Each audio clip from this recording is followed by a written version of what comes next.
So let's begin. Mathamandami Vaibhashriji, and thank you everyone for joining this session. After such a long time of not seeing Vaibhashriji videos, this is our first opportunity to hear her live. So really appreciate you taking the time to join this session. And Vaibhashriji, hands down, we are completely indebted by you coming to agreeing to do this. So with that, let me quickly introduce a couple of people, and then we'll introduce Vaibhashriji. So let me start by introducing our Jain Study Center's president. His name is Anand Shah. He's on the call. Anand, if you want to say a couple of words.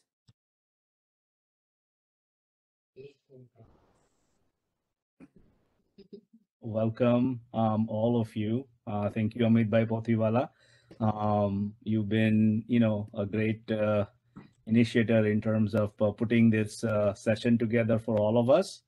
I want to thank all of you for joining today's virtual session. As many of you know, Pujya Vaibhashri Ji has been revered for her knowledge, insight, and simplicity.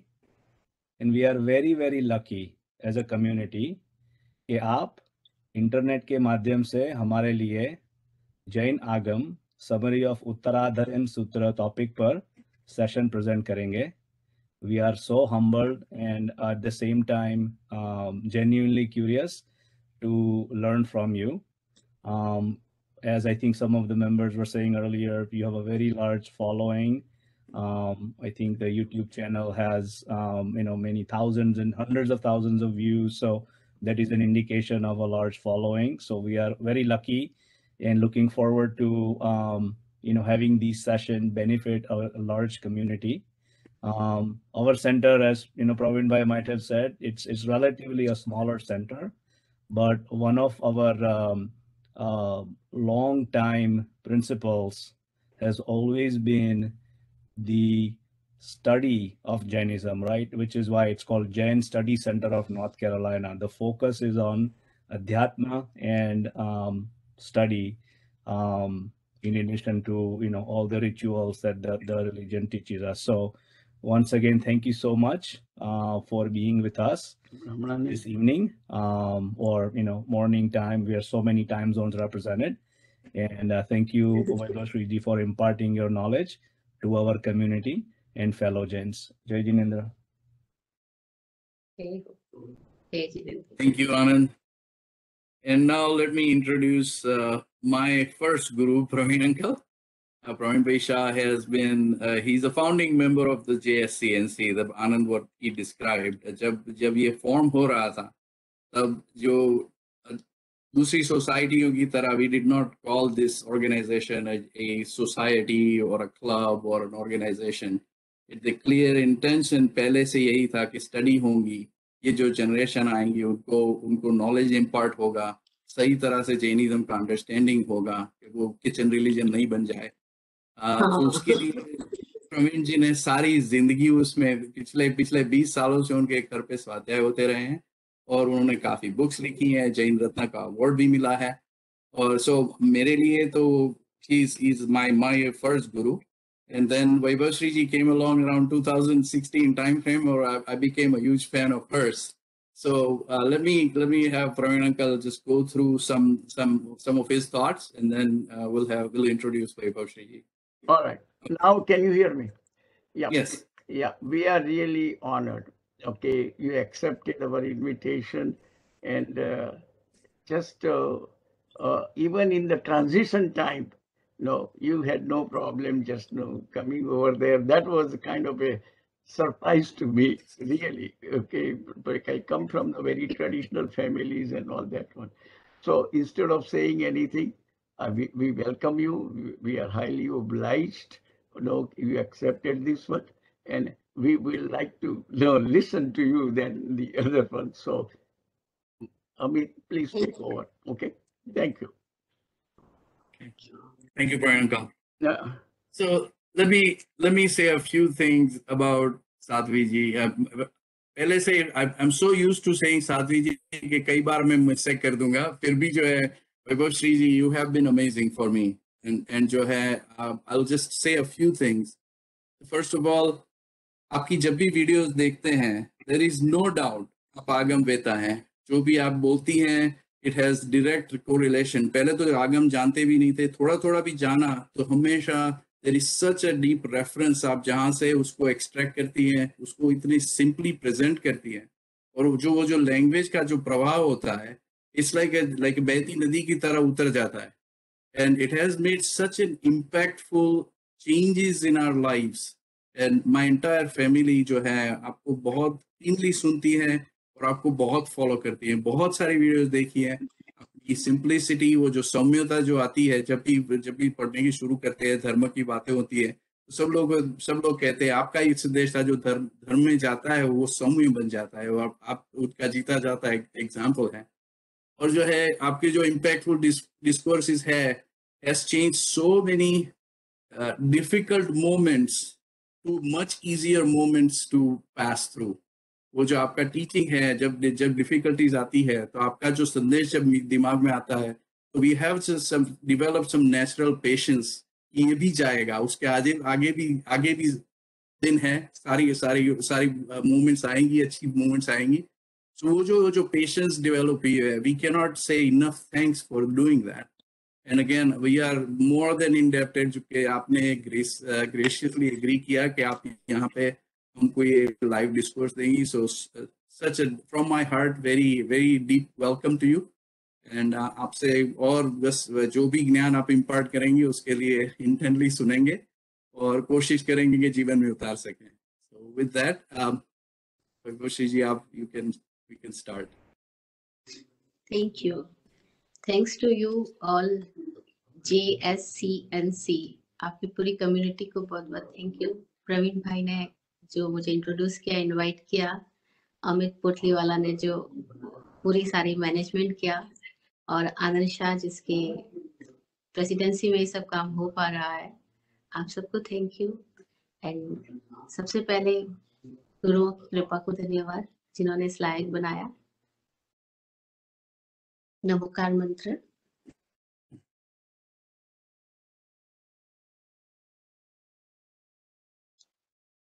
नमो अरहन्ताणम्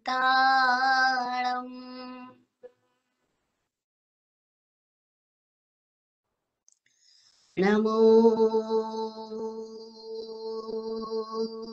सिद्धाणम्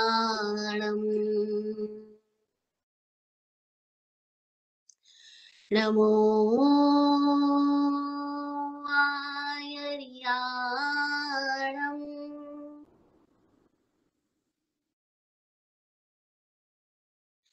नमो वज्झायाणम्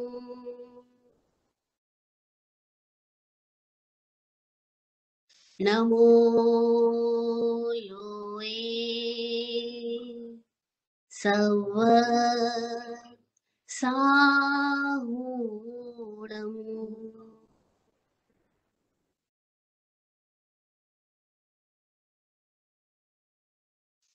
ऐसो पंच नमोकारो सर्व पावपणासनो मंगलानं च सव्येसिं पठमं हवै मंगलम्। ध्यानमूलं गुरोर्मूर्ति पूजामूलं गुरोर्पदम् मन्त्रमूलं गुरोर्वाक्यम् मोक्षमूलं गुरोर्कृपा मोक्षमूलं गुरोर्कृपा।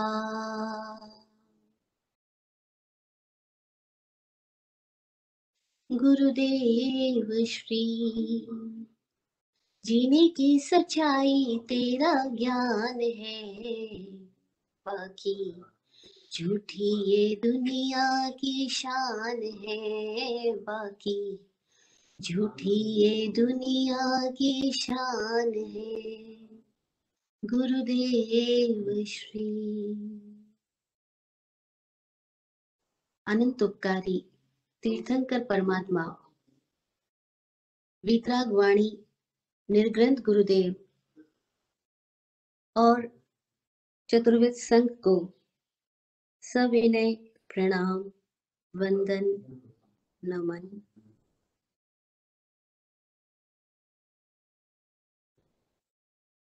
समण निर्ग्रंथ तीर्थंकर महावीर ने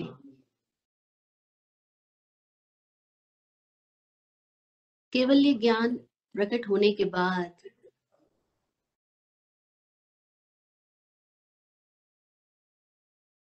जब उनके भीतर से देशना खीरी वाणी प्रगटी, तो उस वाणी को सुनने वाले लोगों के भीतर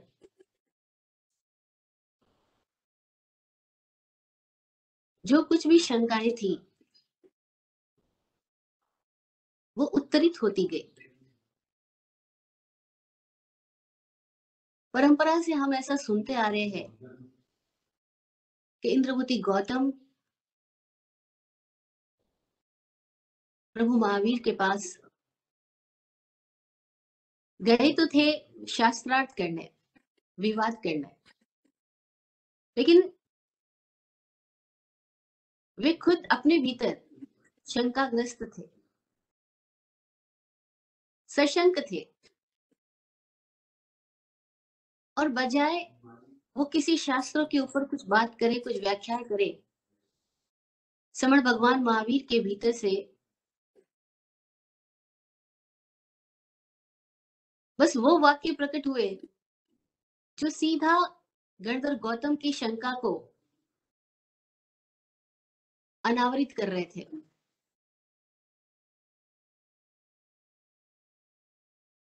और तब इंद्रभूति गौतम अहो भाव से भर उठे।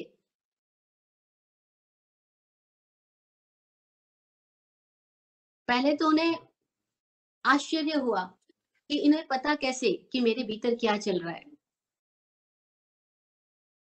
लेकिन जैसे ही समाधान हुआ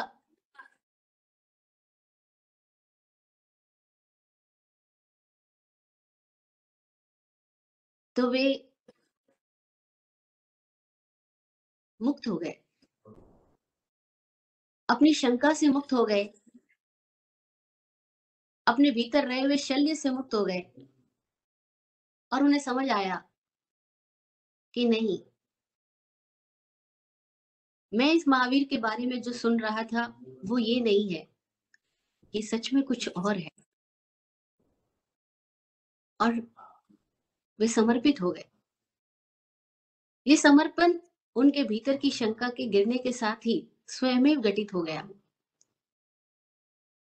और अब वो निरंतर भगवान के समीप उनकी परिउपासना में रहते हैं।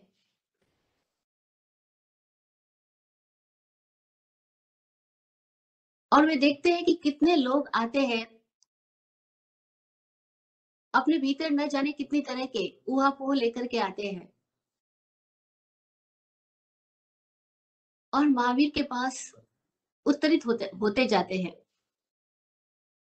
और तब महावीर की वाणी उत्तराध्ययन के रूप में विख्यात हुई। अगर हम इस उत्तराध्ययन को केवल पारंपरिक रूप में न देख करके इसके गहरे अर्थों में जाएं, तो हमें समझ आएगा कि न केवल महावीर की वाणी, हर एक ज्ञानी पुरुष की वाणी उत्तराध्ययन ही होती है, उत्तर रूपी होती है। बस उस उत्तर को जो ग्रहण कर लेता है, उस उत्तर के लिए जो रिसेप्टिव होता है,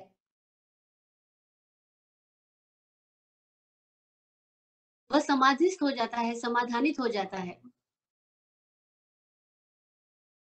अब ये अलग बात है कि हम उस उत्तर को किस किस स्तर पर, किस किस तल पर ग्रहण कर पाते हैं, वरना हर ज्ञानी पुरुष की वाणी तो उत्तर रूप ही है, उत्तर अध्ययन ही है।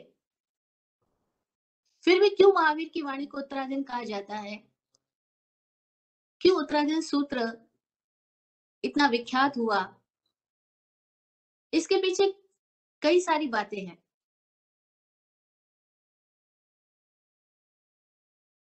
कुछ विद्वानों का ऐसा अभिमत है, ऐसी उनकी मान्यता है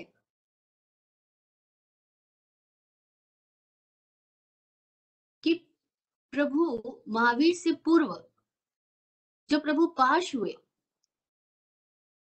प्रभु पाश की वाणी उस समय पूर्व कहलाती थी, जिसको हम सुनते हैं 14 पूर्वों का ज्ञान। वो 14 पूर्वों का ज्ञान मतलब जो प्रभु पाशनाथ ने बोला था, उनकी वाणी का जो संकलन हुआ था, उनको लोगों ने पूर्वों का ज्ञान बोला था। और उस पूर्वों के ज्ञान के बाद महावीर ने जो बोला उसको उत्तर का ज्ञान बोला। उत्तर बोले तो अब ये अंतिम बात है। उत्तर बोले तो वो उस छोर था, अब ये दूसरा छोर है। वो पूर्व का सिरा था, अब पूर्व का सिरा वहां पे मौजूद था, क्योंकि सब लोग जब वहां पे महावीर के पास आने वाले लोगों में बहुत सारे लोग तो ऐसे थे जिन्होंने पाश की परंपरा से परिचय प्राप्त किया हुआ था, तो उनके भीतर कहीं ना कहीं पूर्व की बातें थी। जैसे आज हम किसी भी जगह जाएं और लोगों से बातचीत करें तो हम पता होता है कि बहुत सारे लोगों के माइंड में पहले से बहुत सारी चीजें है ही। कोई किसी मान्यता से जुड़ा है, कोई किसी मान्यता से जुड़ा है। जैसे आज कोई स्थानकवासी मान्यता से जुड़ा है, कोई तेरा पंथ मान्यता से जुड़ा है, कोई श्वेतांबर मूर्ति पूजक मान्यता से जुड़ा है, कोई दिगंबर मान्यता से जुड़ा है। तो सबके दिमाग में पूर्व है, मतलब सबके भीतर प्रश्न है ही, सबके भीतर पूर्व है ही, अतीत है ही। और वो अतीत ही है जो शंका पैदा करवा रहा है। जितनी भी शंकाएं होती है वो हमारे भीतर मौजूद अतीत की वजह से होती है। जो जो पास्ट का कलेक्शन हमारे माइंड में है, उसी की वजह से डाउट्स क्रिएट होते रहते हैं। अगर हमारे दिमाग में कुछ भी ना भरा हो तो डाउट भी नहीं हो सकता। डाउट है इसलिए क्योंकि जानकारियां भरी है लेकिन सब अधूरी है। डाउट है इसीलिए क्योंकि अधूरा ज्ञान है, अपूर्ण है, लेकिन कुछ तो है, कुछ तो भरा पड़ा है अंदर। अगर कुछ भी ना होता, पूर्व ही ना होता, तो उत्तर की भी आवश्यकता ना थी। अगर पहले से माइंड में कुछ कॉन्सेप्ट ना हो, कोई तरह की धारणाएं ना इकट्ठी की हुई हो, कोई तरह की मान्यताएं भीतर ना हो, तो हमारे भीतर शंका भी नहीं पैदा होगी। और जब शंका है इसका मतलब पूर्व है, और पूर्व है तो अब उत्तर की आवश्यकता है। लेकिन थोड़े से लोग हैं, कोई मुट्ठी भर लोग इस दुनिया में सदा रहे हैं, जो अपने इस शंकाओं के समाधान के लिए कोई राह खोजते हैं, खोजी बनते हैं।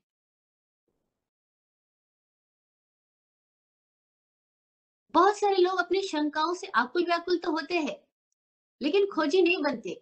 वो मान लेते हैं कि इनका कोई समाधान ही नहीं है। जैसे आज हमारे जैन समाज में एक मान्यता प्रचलित है कि अभी तो कोई मुक्त हो ही नहीं सकता क्योंकि 5 वारा चल रहा है।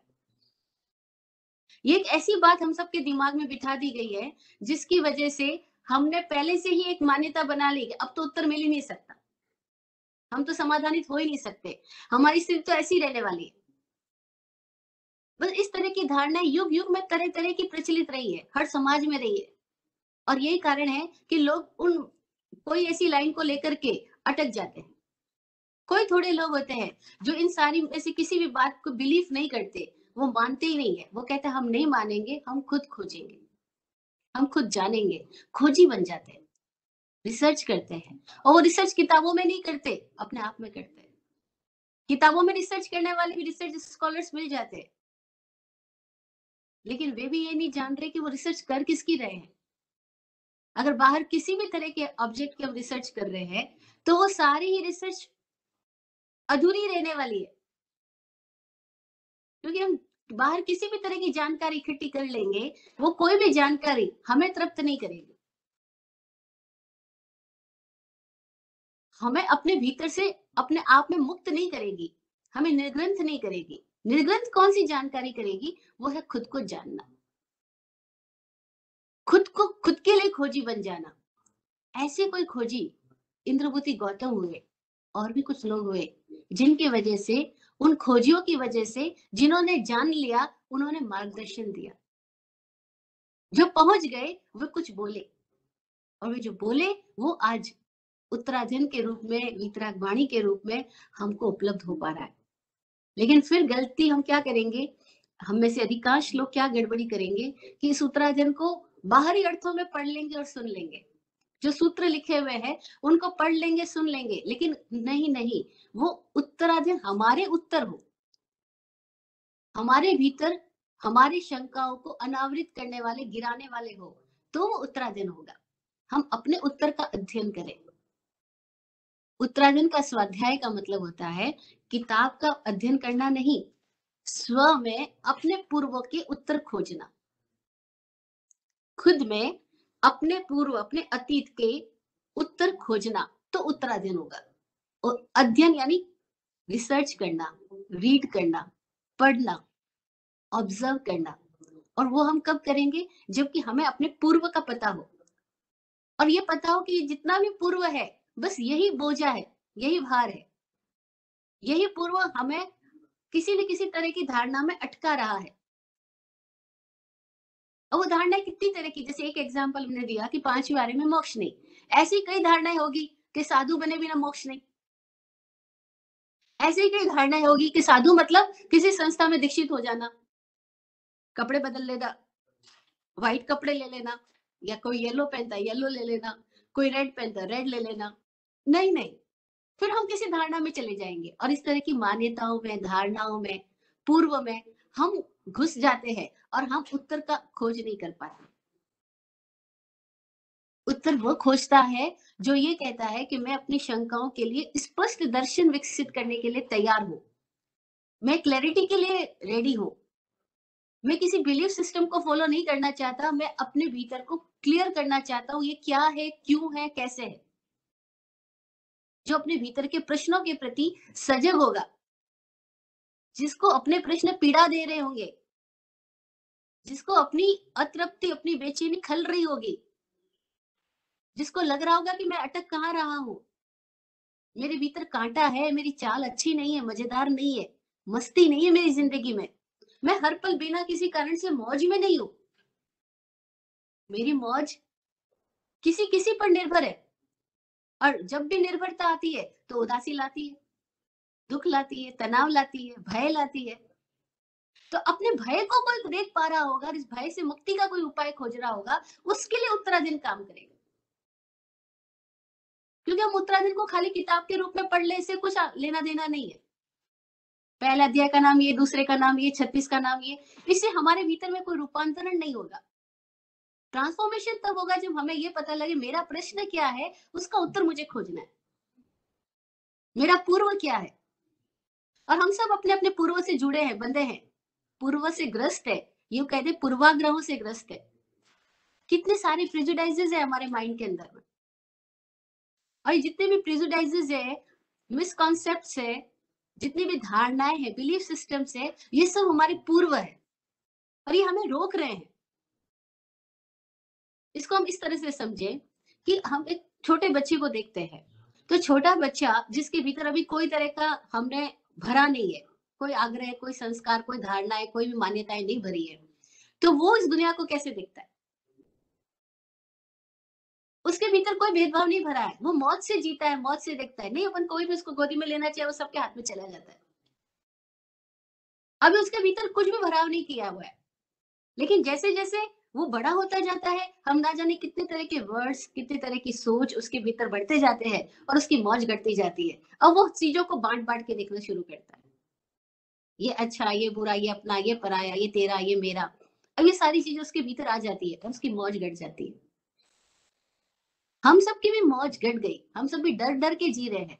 कोई अपने डर को साक्षात्कार करे, अपने डर को खुद देखे, खुद अपने डर का ऑब्जर्वर बने, तो उसे समझ में आएगा कि कितना डर मेरा अपने अंदर भर रखा है। और डर क्यों भर रखा है? क्योंकि भीतर में बहुत कुछ भरा हुआ है, पूर्वग्रह है, वो जो पूर्व में हमने ग्रहण कर रखा है, उससे मुक्ति हो तो उत्तराधन है, पूर्व से उत्तर में आना। तो हम सबको इस उत्तराधन की यात्रा अगर करनी है, तो बाहरी किताब से तो हमें सहायता मिलेगी, वो सूत्र है, सूचक है। सूत्र शब्द का अर्थ होता है सूचना देने वाला, इंफॉर्मेशन देने वाला। वो केवल इंफॉर्मेशन मिलेगी, वो केवल सूचनाएं मिलेगी। या यूं कह दो कि सूत्र मतलब एक धागा, एक सूत, एक धागा मिल जाएगा जो हमें कनेक्ट करवा सके खुद को खुद से। सूत्र मतलब धागा जो जोड़ सके, कनेक्ट करवा सके, खुद को खुद से कनेक्ट करवा सके, ऐसा सूत्र मिल जाएगा। लेकिन इस सूत्र को हमें अप्लाई करना होगा। और कब अप्लाई करेंगे? जब भीतर में उस तरह की जिज्ञासा होगी,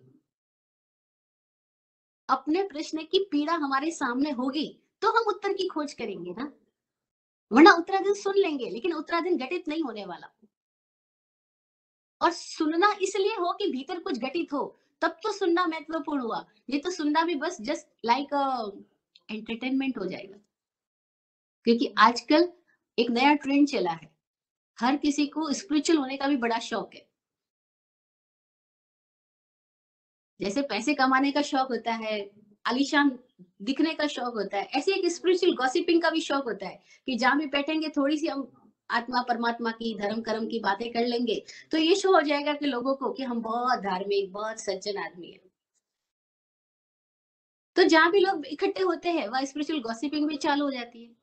अब ये गॉसिपिंग क्यों है? क्योंकि वो खाली ऊपर ऊपर की बातें हैं, उसमें भीतर की कोई बात नहीं है। कोई भीतर का प्रश्न किसी को कुलबुला रहा हो, तड़पा रहा हो, और वो उसके लिए खोजी बन रहा हो, तो वो व्यक्ति तो सूत्र लेगा और अपने भीतर चला जाएगा, अंतर यात्रा करेगा। और ये अंतर यात्रा हो तो उत्तराधीन सही अर्थों में प्रकट होगा, उत्तराधीन घटित होगा। नहीं तो उत्तर तो है लेकिन अध्ययन नहीं होएगा। अध्ययन भी होगा तो उत्तर नहीं मिलेंगे। क्यों नहीं मिलेंगे? क्योंकि हमें हमारे अपने पूर्वाग्रहों से मुक्ति की पीड़ा पैदा नहीं हुई, अपने अतीत से मुक्ति की पीड़ा पैदा नहीं हुई। हमने जो संचय कर रखा है, उन संचय में हमारे भीतर में शंका है भी, लेकिन हम अपनी शंका के प्रति अवेयर भी नहीं है। क्यों अवेयर नहीं है? क्योंकि हम में से बहुतों को तो इस तरह की ट्रेनिंग मिली गई है कि आपने जिसको मान लिया है उसकी ऑपोजिट बात अब मत सुनो। कोई एक चीज आपने पकड़ ली है, अब उसके ऑपोजिट पोल की बात सुनो भी मत, क्योंकि सुनोगे तो शंका पैदा हो जाएगी। बस यही गड़बड़ी हो गई। और इस तरह से हम सबको एक वैचारिक कैद के अंदर, वैचारिक मान्यताओं की कैद के अंदर रहने की ट्रेनिंग मिली है। तभी तो देखो तेरापंथियों को, स्थानकवासी को, मूर्ति पूजक को, दिगंबर को, हिंदू को, क्रिश्चियन को, इस्लामिक लोगों को, सब लोग भेद कहाँ है? सबके दिमाग में एक वैचारिक मान्यताओं की कैद, कारागृह डाल दी गई है। और हमें पता भी नहीं चलता, हम जैसे जैसे बड़े होते तब तक वो कारागृह हमारे अंदर डाली जा चुकी होती है, और हम सब उसी कैद के अंदर घूमते रहते पूरी जिंदगी। हम उन्हीं विचारों में सब कुछ खोजते हैं। अब जैसे हम जैन लोगों के दिमाग में हर जगह पर पाप पाप पाप पाप बढ़ दिया गया, तो कितने नई जनरेशन के बच्चे सवाल करते हैं कि फिर खाली जैनियों को ही पाप लगता है क्या रात्रि भोजन में, जैनियों को ही पाप लगता है क्या ये सब खाने में, और पूरी दुनिया खा रही उनको पाप नहीं लगता? पूरी दुनिया कर रही उनको पाप नहीं लगता, खाली जैनियों को ही पाप लगता है क्या? एक लड़के ने तो यहाँ तक कह दिया, इससे तो अच्छा मैं जैन घर में पैदा ही ना होता, यहाँ तो हर चीज में पाप लगता है। अब ये पाप क्यों लगता है यहाँ पे हर चीज में? ऐसी किसी और कम्युनिटी में किसी और तरह की धारणाएं डाली गई होंगी, क्योंकि हमारे दिमाग में पैदा कर दी गई बातें हैं। हमारे दिमाग में इस तरह की धारणाओं को किसी ने आरोपित कर दिया है, और अब हम उन धारणाओं के आधार पर इस दुनिया को देखना चाहते हैं। बस यह गड़बड़ी हो गई।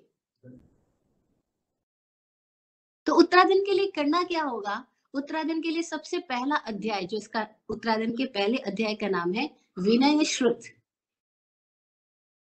विनय श्रुत, विनय सुत्तम।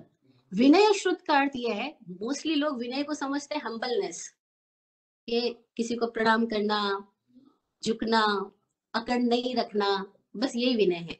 हाँ ये विनय है, लेकिन विनय के अर्थ यहाँ पे और गहरे हैं।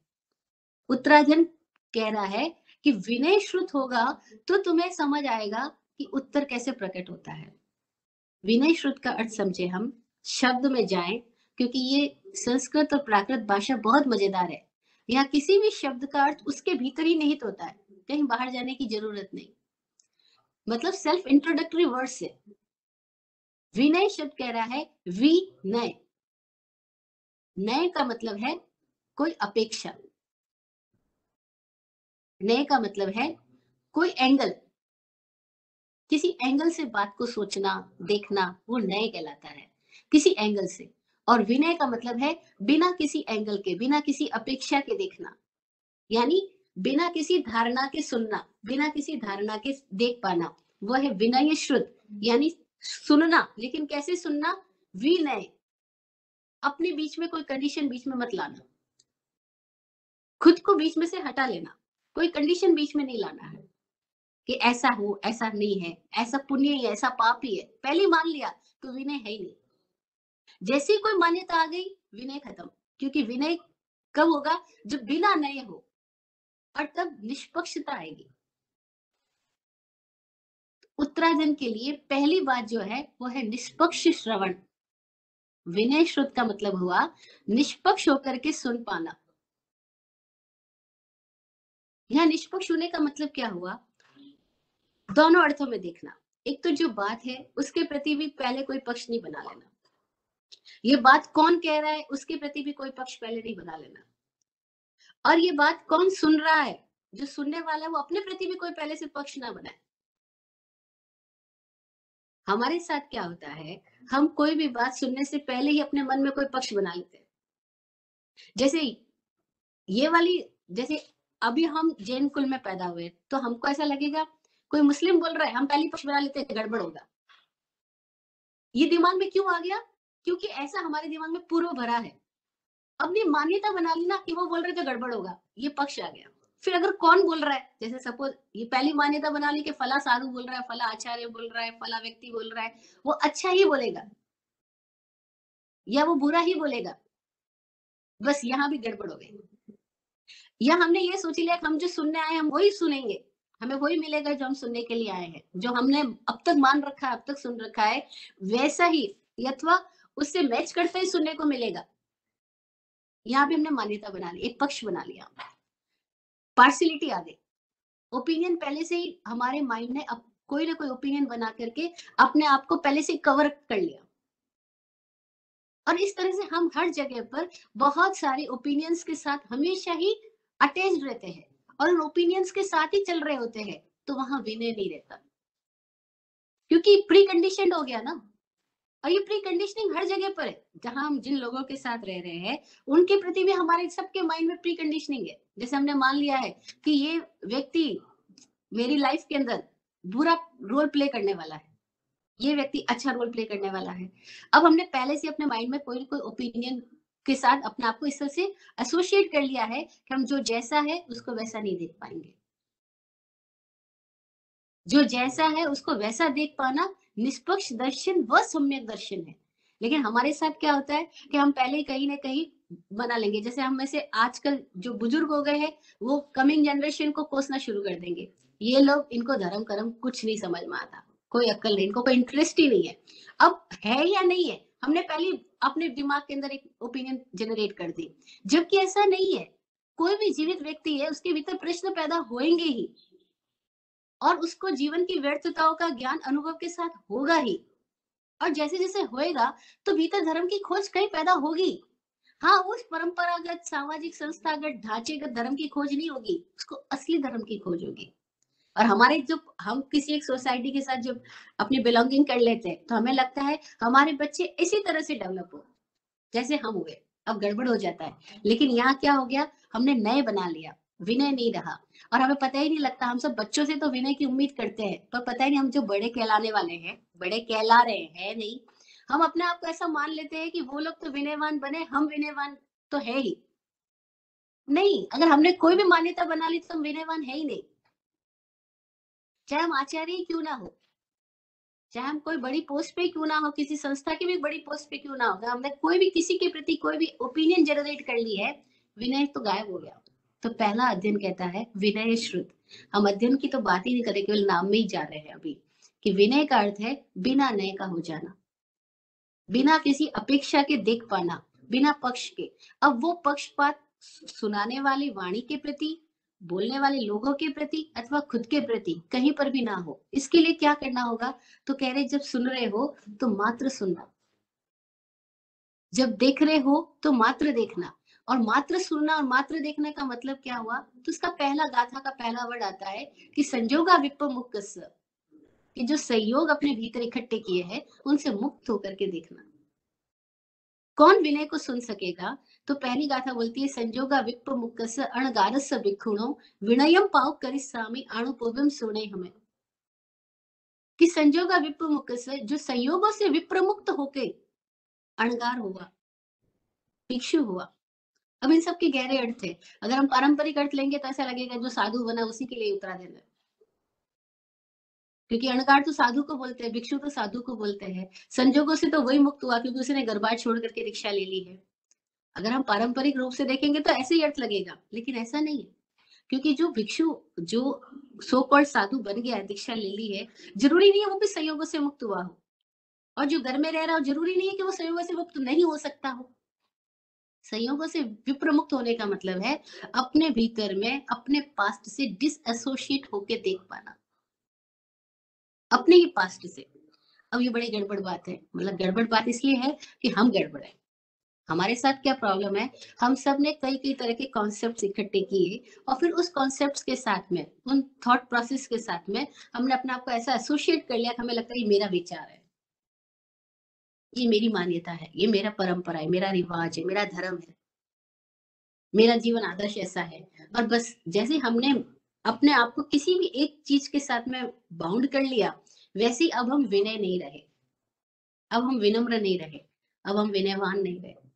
तो विनयवान होने का अर्थ किसी और की रेस्पेक्ट करने के रूप में नहीं है।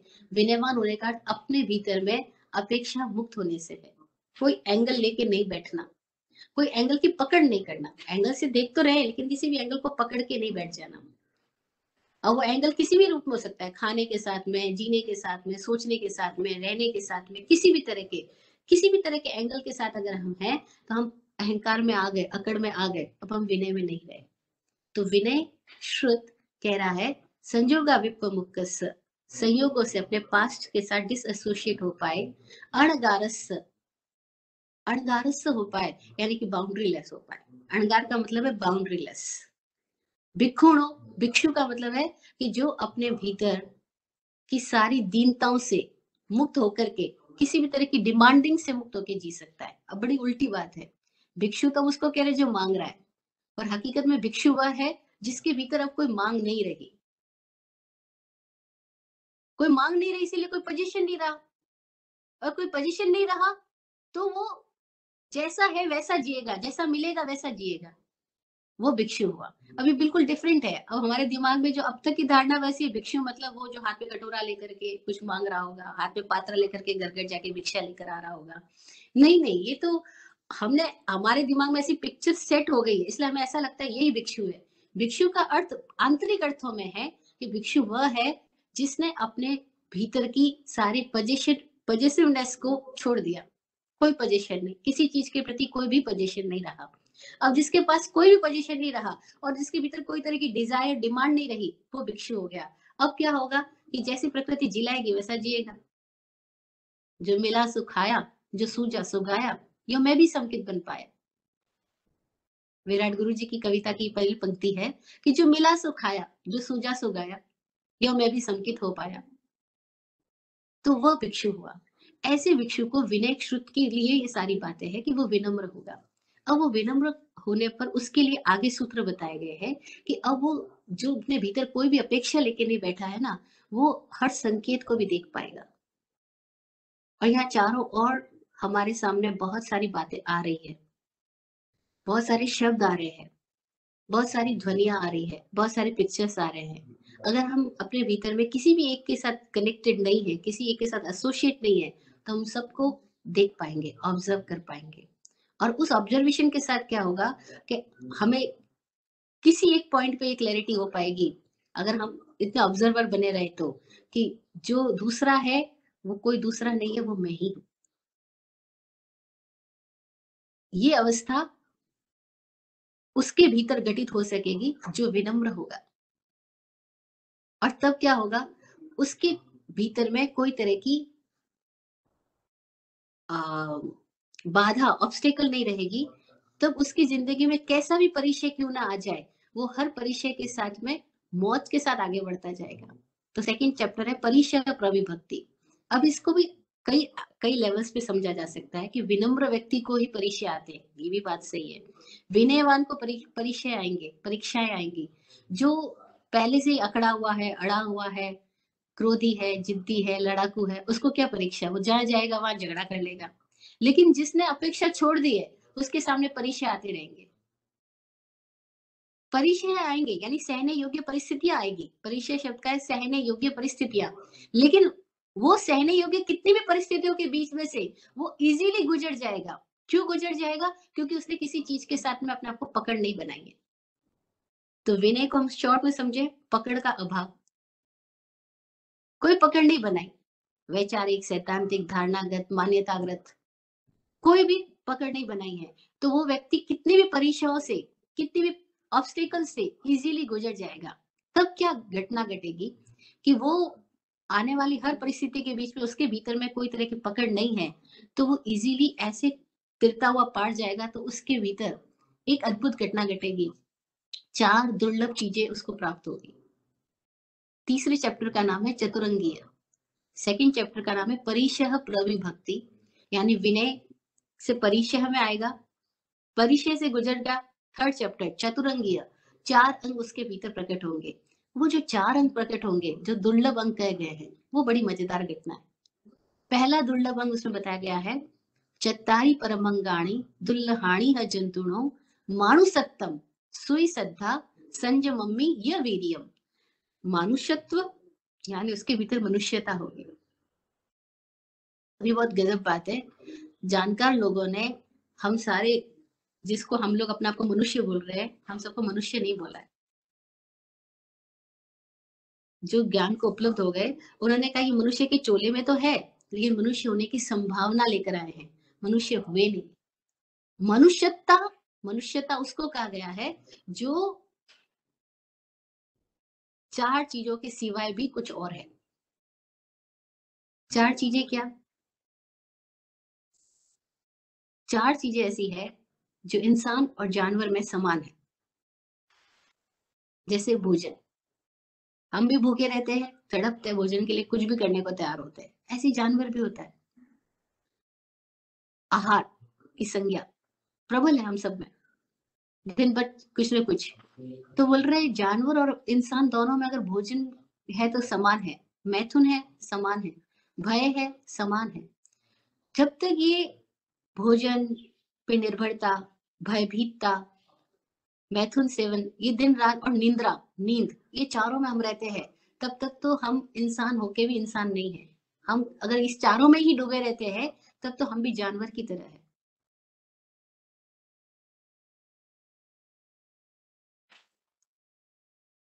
इन 4 के सिवा एक 5वां तत्व, जिसको कहा धर्म, वो प्रकट हो तो इंसान हुए हम। अगर वो धर्म नहीं प्रकट हुआ तो हम में और जानवर में कोई फर्क नहीं है। हम जानवर है इंसान के चोले में। कई लोग बोलते हैं कि अगर मनुष्यता को इतना दुर्लभ बताया गया तो पॉपुलेशन तो इतनी बढ़ रही है।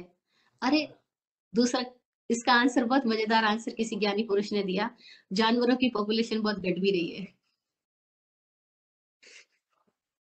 इंसानों की पॉपुलेशन बढ़ रही है ऐसा लोग बोलते हैं, तो फिर जानवरों की पॉपुलेशन भी तो घट रही, कितनी प्रजातियां खो गई है, तो क्या पता किस रूप में वो आ गए हो। कहने का मतलब हम अपने आप को इंसान मान रहे हैं, लेकिन हम इंसान है नहीं। सारी बात का सारांश ये है, हम जानवर है तब तक जब तक हम इन चारों की गिरफ्त में ही जी रहे हैं। धर्मो ही तेषाम अधिको विशेष धर्मेण हीना पशु भी समाना। ज्ञानियों ने कहा धर्म ही है जो पशु से अलग करता है आदमी को। अगर वो धर्म ना हो तो धर्म के बिना तो आदमी जानवर ही है, पशु के समान है। और देखो तो हम सब भी पशु ही है। पशु शब्द का अर्थ होता है, वो पुरानी भाषा कितनी मजेदार गढ़ी उन लोगों ने। पशु शब्द का अर्थ है जो पाश से बंधा है। पाश, अभी तो हम गाय को बांधा, कुत्ते को बांधा, तो हमें लगता है अच्छा ये पशु है क्योंकि हमने इनको बांधा है। नहीं नहीं, हम भी तो बंधे हुए हैं। नहीं, एक बहुत प्यारी स्टोरी आती है, एक गुरु अपने शिष्यों को लेकर के जा रहा है रास्ते के अंदर में, शिष्य लोग रोज सवाल पूछते रहते अपने गुरुजी से, गुरुजी आप मुक्त हो गए, हम क्यों नहीं हो रहे, हम भी तो सारी क्रिया कर रहे हैं, हम क्यों नहीं मुक्त हो रहे। गुरुजी कहते अच्छा ठीक है ठीक है, जरूरी उसी टाइम जवाब दे जब शिष्य ने प्रश्न पूछा। उस दिन जा रहे हैं तो कोई चरवाहा जा रहा है अपने साथ में बहुत सारी गायों के झुंड को लेकर के, और उसने हाथ में रस्सी पहन रखी, रस्सी बांध रखी गायों के साथ, गाय के गले में रस्सी और उसके हाथ में रस्सी है। अब वो गुरुजी अपने चेले से पूछता है अच्छा बताओ कौन बंधा हुआ है, रस्सी से कौन बंधा हुआ है। तो चेले कहते सिंपल सी बात है, गाय बंधी हुई है, गाय के गले में तो रस्सी डाल रखी है, तो गाय बंधी हुई है और वो जो ग्वाला है वो मुक्त है। तो गुरुजी बोले अच्छा एक बात बताओ, अगर गाय इसके हाथ से रस्सी छोड़ के भाग जाए तो पीछे पीछे कौन भागेगा, गाय भागेगी या ग्वाला भागेगा? वही ग्वाला भागेगा गाय को पकड़ने के लिए, तो फिर बंधा हुआ कौन है? दिख तो ऐसा रहा है कि गाय बंधी है, पर हकीकत में तो ग्वाला बंधा हुआ है, क्योंकि ग्वाला को गाय की चिंता है, गाय को थोड़ी ग्वाले की चिंता है। और हम सब भी चिंता कर रहे हैं ना, अपने बच्चों की चिंता कर रहे हैं, अपने फाइनेंस की चिंता कर रहे हैं, अपनी हेल्थ की चिंता कर रहे हैं, अपने नेम फेम की चिंता कर रहे हैं, अपनी आइडेंटिटी की चिंता कर रहे हैं, अपनी इमेज की चिंता कर रहे हैं। तो किससे बंधे हुए हम बंधे हुए इन सब चीजों से, ये चीजें नहीं बंधी हुई है हमसे, हम बंधे हुए। हमें लगता है अरे घर छोड़ के गए चले गए क्या होगा, अरे हम बंधे हुए हैं। तो जो बंधा हुआ है वो पशु है। तो 4 दुर्लभ अंगों में पहला दुर्लभ अंग बताया मनुष्यता, मनुष्यत्व। मनुष्य वो होगा जो इन सारी भौतिक जरूरतों के सिवाय भी सजग हुआ है। मेटीरियलिस्टिक थिंग्स तो ऑटोमेटिकली आएगी जाएगी, वो सब जुड़ेगी खत्म हो जाएगी, लेकिन हम तो सदा है। हम है जो अपने आप के लिए जो सजग हो गया है, वहां मनुष्यता प्रकट होगी, वहां धर्म प्रकट होगा।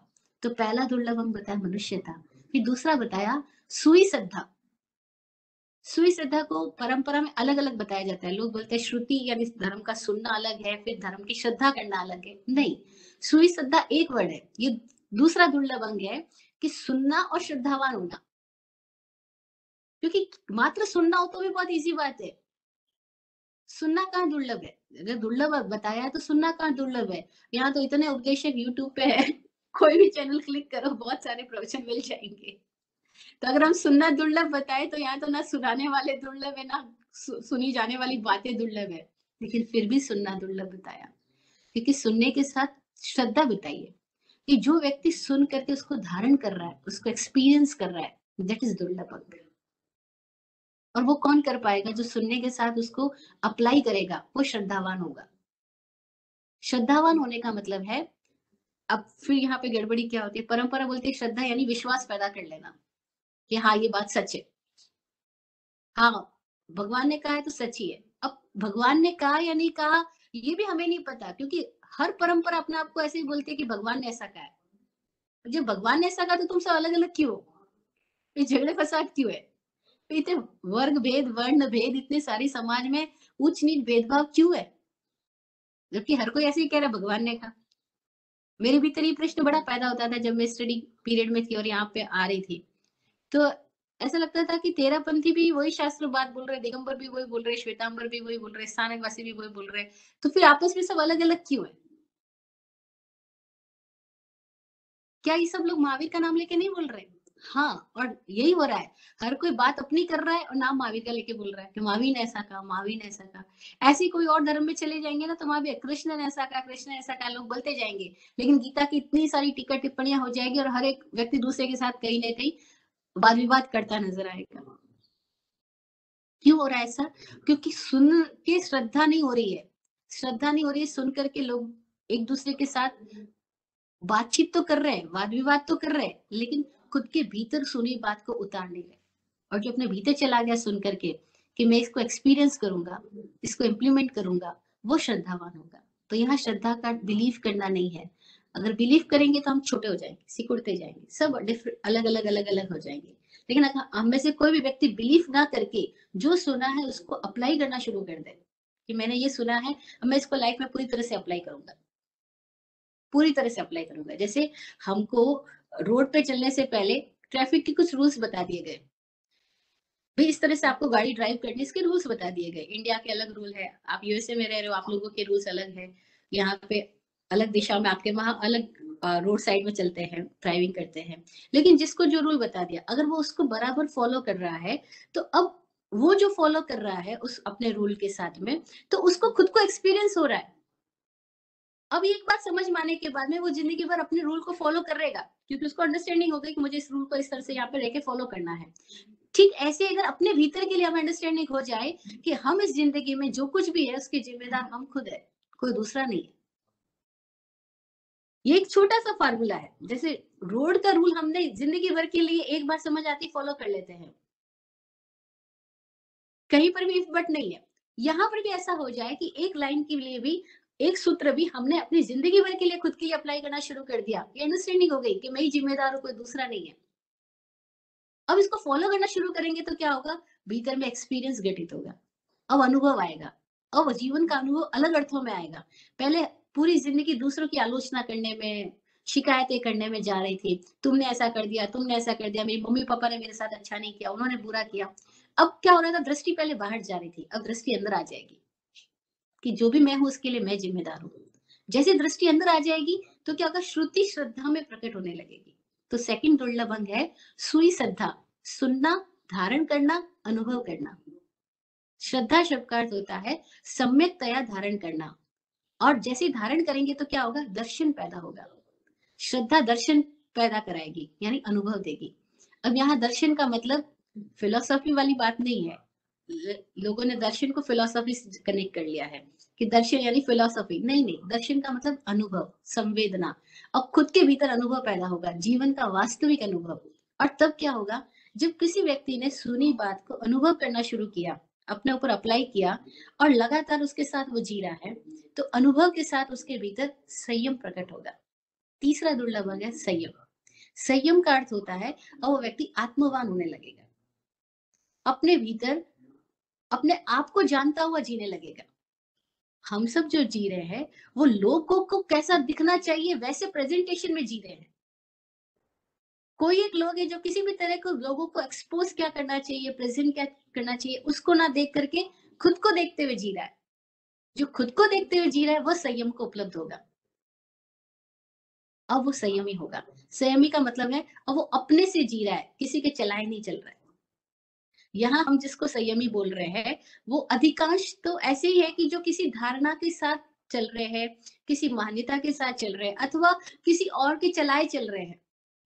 कोई एक लोग है जो किसी के चलाए नहीं चल रहे, जो खुद के चलाए, खुद को देखते हुए चल रहे हैं। तो उनके भीतर अब क्या होगा, वो अपनी जागृति से चर्या करेंगे। तो संयम के साथ क्या घटना घटेगी कि अब वो व्यक्ति किसी को ब्लाइंडली फॉलो नहीं कर रहा है, किसी को इसलिए परेशान भी नहीं हो रहा कि कोई मेरे बारे में क्या बोल रहा है, उसको उसका भी फर्क नहीं पड़ेगा। वो केवल खुद के साथ चल रहा है, अब खुद को जागते हुए चला रहा है। तो वो जागते हुए चलेगा, जागते हुए बोलेगा, जागते हुए खाएगा। उसकी हर क्रिया उसके भीतर से ऑथेंटिसिटी से आएगी, उसकी अपनी प्रामाणिकता से आएगी, उसकी अपनी ईमानदारी से आएगी। वो संयम हुआ। अब संयम का उल्टा हम समझे असंयम। असंयम में क्या होता है कि व्यक्ति प्रभाव में चलता है, प्रभाव में चलता है।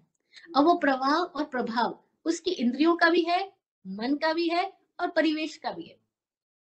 तो जब कोई वातावरण के प्रभाव में चल रहा है तो हम कहते हैं अरे क्या स्वच्छंद हो गया, क्या चल रहा है, बदचलन हो गया। हम उसके बारे में कोई भी ओपिनियन बना लेते हैं। लेकिन ठीक ऐसे हम सब भी तो चल रहे हैं, न केवल परिवेश के प्रभाव में यानी एटमॉस्फेयर के प्रभाव में, हम सारे लोग भी तो अपने माइंड की वृत्तियों के प्रभाव में चल रहे हैं। बस अच्छा लग रहा है तो खूब खाए जा रहे हैं, अच्छा लग रहा है खूब सुने जा रहे हैं, खूब खरीदे जा रहे हैं, खूब खर्चे जा रहे हैं, खूब सोए जा रहे हैं, कुछ भी कर रहे हैं। क्यों कर रहे हैं, क्योंकि बस मन कर रहा है। ये सब ऐसा क्यों कर पा रहे हैं, क्योंकि हम अपने आप से नहीं चल रहे हैं, हम प्रवाह में चल रहे हैं। तो संयम में क्या होगा, व्यक्ति अपनी सजगता से चलना शुरू हो जाएगा, क्योंकि अब उसके भीतर में श्रुति श्रद्धा से संयम घटित हुआ है, अनुभव से संयम आया है। ये दुर्लभ अंग क्रमशः अंतर यात्रा में घटित होते हैं। और जब मनुष्यता, श्रुति श्रद्धा और संयम प्रकट हुआ है, तो उस संयम के साथ में, भीतरी जागरण के साथ में एक चौथी चीज प्रकट होगी। अब यहाँ मैं जो अर्थ बता रही हूँ वो परंपरा से इसलिए डिफरेंट है कि वहां पे श्रुति और श्रद्धा को अलग बताया है और संयम में वीर्य को चौथा अंग बताया गया है। जबकि ये गाथा कह रही है संजय मम्मी यह वीरियम, यानी संयम और वीर्य। और वीर्य चौथा दुर्लभ अंग है। वीर्य का मतलब है अब वो व्यक्ति आत्मवान हो गया, वीर्यवान हुआ, यानी अब उसके भीतर आत्मा प्रकट हुई। अभी हम बोल तो रहे मैं आत्मा हूँ, लेकिन किसी को कोई अनुभव थोड़ी है। जरा से शरीर पे पीड़ा आ जाए तो आंख में आंसू आने चालू हो जाएंगे। जरा सा कोई हमारे नजदीकी जिससे हम अटैच्ड है उसके ऊपर कोई कष्ट आ जाए तो हमारी सारी स्थिति प्रकट हो जाएगी। अरे हम कह तो रहे थे मैं आत्मा हूँ, पर स्थिति आती तो सब पता लग गया कि मैं तो आत्मा नहीं हुआ, तो मैं बच्चों के लिए रो रहा हूँ, पैसे के लिए रो रहा हूँ, इज्जत के लिए रो रहा हूँ, किसी के लिए रो रहा हूँ। यानी हम तो उसमें अपने आप को सारा इन्वेस्ट किए हुए अपनी सारी एनर्जी को। तो जब तक हमारी एनर्जी बाहर इन्वेस्ट है तब तक भीतर को हमने जन्म ही नहीं दिया। जिसने अपने भीतर को जन्म दिया है उसको कहते हैं वीर्यवान। संयम से वीरियम प्रकट होगा। वीरियम का मतलब है अब वो अपने आप को जन्म देता है। जैसे बाहरी अर्थों में देखें तो वीर्य से किसी बच्चे का जन्म होता है, ऐसे ही भीतरी अर्थों में वीर्य से खुद का जन्म होता है। और जब खुद का जन्म होता है तो पहली बार कोई व्यक्ति असली में अपने आप को जीने वाला होता है। उसको हम ज्ञानी बोलते हैं, उसको हम जिन बोलते हैं। वो जिन हुआ, वो ज्ञानी हुआ, वो बुद्ध हुआ, जिसके भीतर आत्मा प्रकट हुई, वीर्य, वह सिद्ध हुआ। सिद्ध हुआ का मतलब शरीर से मुक्त हो गया ऐसा नहीं। सिद्ध हुआ का मतलब अब उसने अपने आप को प्रूव किया कि मैं हूं। वो परफेक्ट हुआ। और ये परफेक्ट होना हम सबके इस जीवन का उद्देश्य है। हम इसीलिए इस जीवन में आए हैं कि हम सब अपने आप को जन्म दे सके। बाहरी अर्थों में तो हमारा जन्म हो गया, भीतरी अर्थों में हमारा जन्म हो सके, इसके लिए ये सारी बातें हैं।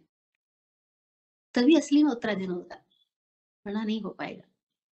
असली उत्तराधन घटित हो उसके लिए हमने विनय होना, बिना कोई आग्रह के, बिना कोई धारणा के, बिना किसी एसोसिएशन के अपने आप को देखने की यात्रा शुरू करनी। और तब जितनी भी कठिनाई वाली परिस्थितियां आएगी उन सारी परिस्थितियों को हम एज इट इज एक्सेप्ट कर पाएंगे, क्योंकि हमारे भीतर में कोई तरह की अपेक्षा नहीं होगी कि मुझे ऐसा मिले।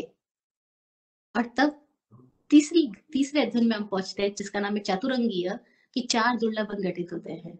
और तब इतनी मजेदार घटना घटती है कि जो कोई व्यक्ति सुने हुए को अप्लाई करना शुरू करता है, अपने भीतर जागृत होने लगता है, संयमवान होने लगता है, अपनी जिंदगी में बाहर और भीतर के बीच में बैलेंस करना सीख जाता है। संयम होने का अर्थ बैलेंस्ड लाइफ। अब खुद के साथ संतुलन करना, उसको खुद को चलाना आ गया। जैसे हम छोटे थे, पहली बार जब चलना सीख रहे थे तो हम किसी का हाथ पकड़ के चल रहे थे, हमारे पैर सीधे नहीं पड़ रहे थे। धीरे धीरे धीरे धीरे हमको अपने पैरों पर चलना आया। ऐसी जब पहली बार हमने साइकिल पर बैठे होंगे, साइकिल चलानी सीखी होगी, तब भी हमारे साथ ही हो रहा था कि साइकिल पर बैठे हैं लेकिन बैलेंस करना नहीं आ रहा, नीचे गिर पड़े थे। लेकिन फिर धीरे धीरे प्रैक्टिस करते करते हमें साइकिल चलाना आ गया। अब हम कोई भी व्हीकल आराम से चला लेते क्योंकि बैलेंस करना आ गया। ऐसे खुद को बैलेंस करना आना संयम है। खुद को बैलेंस करना आएगा तो किसी भी वातावरण के अंदर, किसी भी जगह पर हम बड़े मजे से रह लेंगे। और फिर चौथा, वीर्यम प्रकट होगा, आंतरिक ऊर्जा प्रकट होगी। ये ऊर्जा अपने अंतर यात्रा करेगी तो खुद को जन्म दे देगी। और जिसने भीतर ये वीर्य हुआ, प्रकट हुआ, वो ऐसे हुआ जैसे किसी कोई वृक्ष पे अब फूल खिला, और जैसे फूल खिला तो क्या होगा, सुगंध बिखर जाएगी। जो इन 4 दुर्लभ अंगों को उपलब्ध हो जाते हैं वे सिद्ध पुरुष है, वे महात्मा है, वे इस धरती पे एक्चुअल जीवन जी रहे हैं। बाकी तो हम सब लोग पशु की तरह है, लेकिन कोई एक है जो वीरियम को उपलब्ध हुआ, 4 दुर्लभ अंगों के चौथे अंग तक पहुंच पाया। बस अब क्या होगा, उसकी उपस्थिति में लोगों के भीतर घटनाएं घटती है। ऐसे महावीर के चारों ओर लोग आए, बुद्ध के चारों ओर लोग आए, वो क्योंकि वो वीर्यवान हुए। ऐसे सिद्ध महात्माओं के चारों ओर लोग बैठते हैं तो धीरे धीरे उनकी वाणी से उनके उत्तराधीन घटित होने लगता है। तो ये 3 अध्ययन की समरी ये बता रही है हमको कि ऐसे वीर्यवान हमें होना है। हम भी इसीलिए आए कि हम खुद को जन्म दे सके अपने भीतर आंतरिक अर्थों में। और उस अवस्था के लिए हमें श्रुति श्रद्धा पे ध्यान देना, जो सुना है उसको अप्लाई करना है। बाहर की चीजें हम अप्लाई कर लेते हैं तुरंत, ऐसे भीतर के लिए अप्लाई करना कि मैं अपने जीवन के लिए खुद जिम्मेदार हूँ। इस एक सूत्र के साथ भी हम यात्रा शुरू करेंगे अगर, तो बहुत कुछ घटना घटने लग जाएगी। मैं अपने पूर्व के प्रति, अपनी शंकाओं के प्रति सजग होकर के खोजी बनूंगा, अपने उत्तरों की खुद खोज करूंगा, तो उत्तराधन हमारे जीवन में एक रूपांतरण लाना शुरू कर देगा। तो ये 3 अध्ययन की बात आज हमने की, उसके आगे की बात हम फिर समय आने पे करेंगे। आज इतना ही। Om Shanti.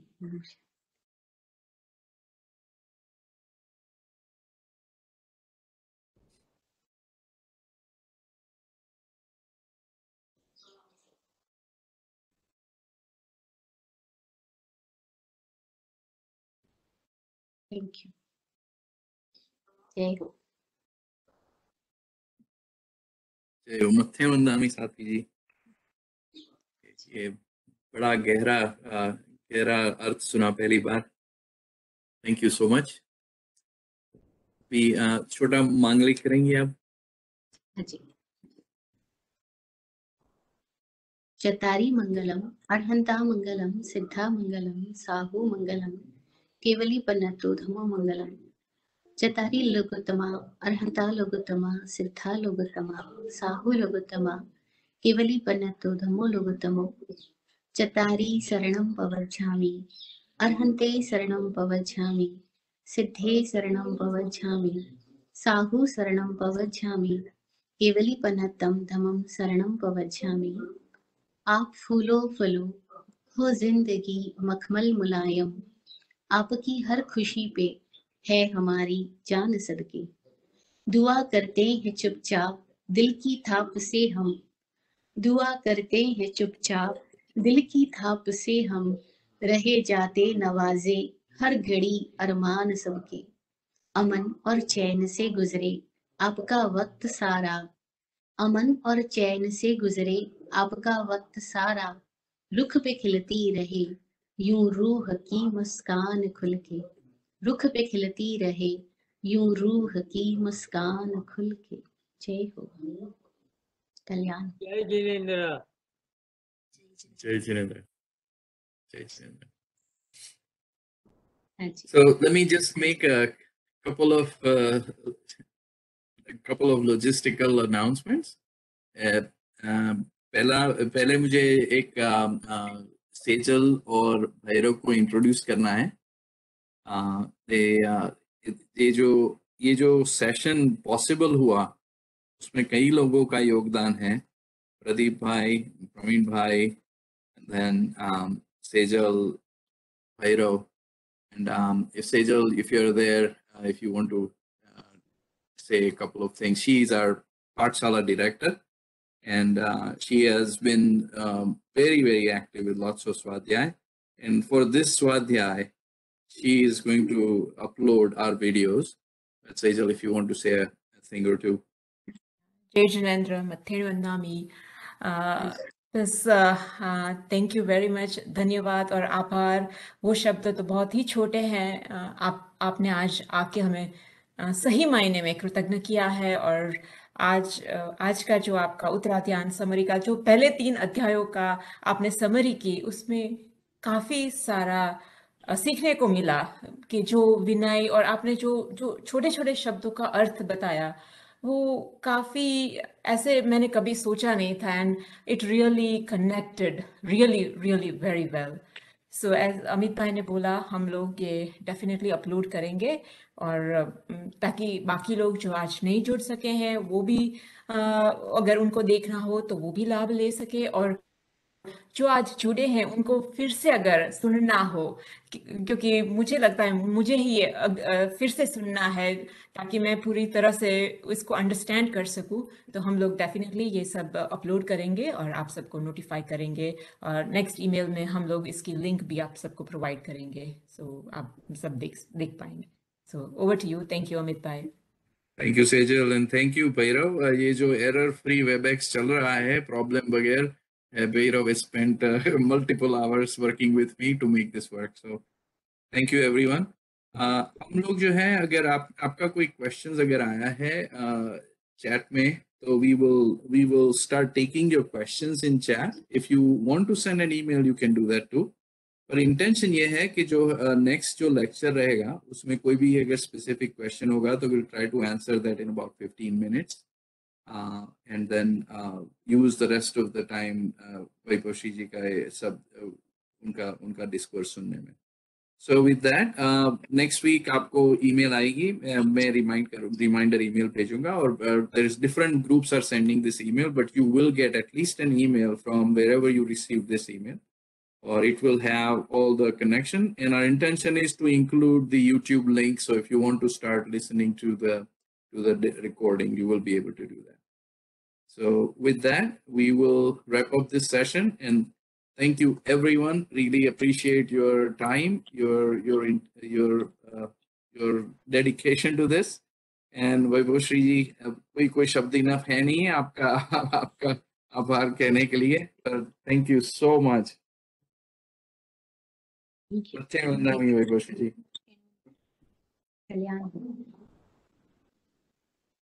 We will end.